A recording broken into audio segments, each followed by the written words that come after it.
All right, I'm sitting here waiting for the doctor and stuff. It's funny because as I walked in, the guy who brought me in and stuff, he was like, "Oh," I was like, "How you doing today?" He's like, "I'd be doing better if you weren't wearing that shirt." He's an Eagles fan. Oh boy! So we're gonna get another.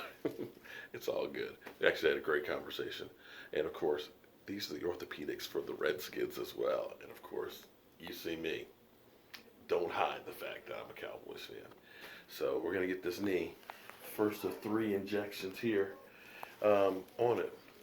Um, Sometimes people will say, "Oh, you're just doing these videos for sympathy," and I'm not looking for sympathy for myself because I'm fortunate that I have two legs that still work. You know, I may not be great, but I'm happy that they still work. I do these because most people don't have a clue as to what NFL players do on a daily and weekly basis to stay on the field. You know, you see a guy go into the locker room and you're thinking, oh, they're just going to put some tape and stuff on there.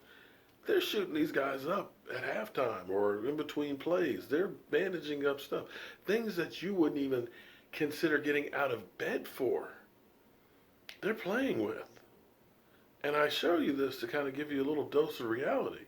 You know, when I get this needle, which is a big needle with this chicken grease, I call it, in it, this is the norm, and they're doing a lot worse than that. I mean, I remember the ice whirlpools at 6 a.m., where you're in a whirlpool with ice for 10 minutes, then you're in a hot whirlpool for 10 minutes, then you're in an ice whirlpool for 10 minutes. And I'm going to tell you, that's a shock at 6 o'clock in the morning. And that's minor in comparison to what these guys do. So it's hats off to any of these players. And it drives me crazy when guys talk about, oh, he's just a pussy because he won't play. He's always getting hurt. You know what? You put yourself out there on a play. I guarantee you one or two plays, you'll be knocked out for the season. So let me wait for Dr. Thompson and get this shot and get on up out of here. Right now, let's see. Actually, it's moving pretty good today. Feels a little tight and it just feels dry. And what this shot is, it's made from like the chicken's cone. And it's just like a real thick, it's like grease almost. But it's like real thick and it kind of sits between the bones to help just lubricate it and hopefully keep it, you know, a little less painful. This is the third or the fourth time I've had these series of injections. So Fan, pardon the pun. now, what's crazy about this is, while I was on the cruise. Yeah. For no rhyme or reason, it just started hurting like crazy. Huh. For like 2 days, and I'm literally just cannot hardly walk. I'm dragging my leg. Weird. And then all of a sudden, next day it's fine.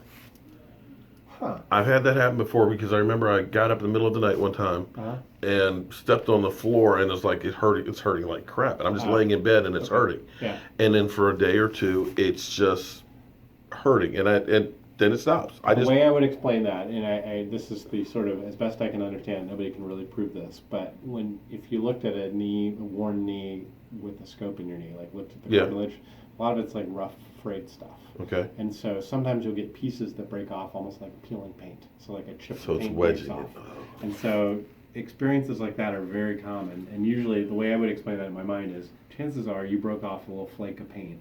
It was like outrageously painful. And then it floats around to the corner of your knee somewhere and gets stuck and then it doesn't bother you anymore. But while it's there, it's bad.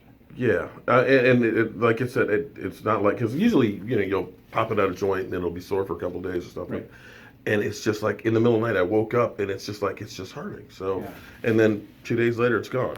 Yeah, I wouldn't lose any sleep over it. But that is probably the future. You like do kind of lose episodes sleep. like this. Yeah, that's true. Okay. All right. I have been ecstatic about getting this thing again because I'm doing a lot of work where I'm just kind of standing kind of the same spot and it's just aching like crazy. Oh, yeah, no kidding. Here's the cold stuff. What are you doing for Thanksgiving? Cooking dinner. Yeah, big plans or? Just the wife and the kids. Okay. Ooh, boy, I can feel it. Oh, wow. Yeah, it feels kind of weird. That one I can definitely feel. Ooh. Yeah, it feels like getting a shot in your knee, right? You're a pretty tough guy, but sticking a needle in your knee. Well, it's just felt so arthritic lately. Really? Yeah, you just don't. You want to get some more miles out of this model before you have to get a new one. I'm not trying to push it. I'm the only one cheering for you to get older. It's not that, as long as I'm walking around, I can walk all day long. But I'm doing some drywall right now, and it's I'm kind of mudding and taping and standing in the same spot on cement, and that's where it gets achy. And I've noticed I'm getting, well, you can kind of see the bulge right here, which, and I don't know what that is. It's like as it's swollen, it just tends to puff out where it wants to. Like these are good spots, and then it often will puff up on this side, kind of over here. It's just ugly. Yeah. Okay. Your supermodel knees. No, Sorry. that's not it anymore. Don't quit your. Ooh. This one really got to me tonight. I had to actually stop and sit down for a minute before I leave. Whew. Damn. You can see the swelling on there. All right, let's see if I can check out and get home.